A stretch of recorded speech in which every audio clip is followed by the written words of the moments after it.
Саламатсыз ба? Сізге сұрақ қойсам болады ма? Руыңыз қандай? Арғын. Арғын. Бүгін біз арғын рулы адамды іздейтін боламыз және қазақ крил атынан тағаммен ауыз тигіземіз. Саламатсыз ба? Сізге бір сұрақ қойсамыз болады ма? Руыңыз қандай? Руым Қондыбай. Руыңыз қандай? Руыңыз қандай? Молпан. Сізге арғын керек еді. Руыңыз қандай еді? Сіздің руыңыз қандай? Руым қырғыз. Сіздің руыңыз қандай? Қаракесек. Руыңыз қандай? Арғынның ішінде. Арғын ішінде сайдалы ма? Таптық онда. Арғын. Мынау сізге қазақ крил атынан тағам. Ас болсын. Бізге просто арғын рулы адам керектің.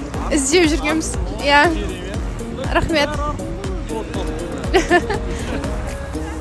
Рахмет, сау болыңыз.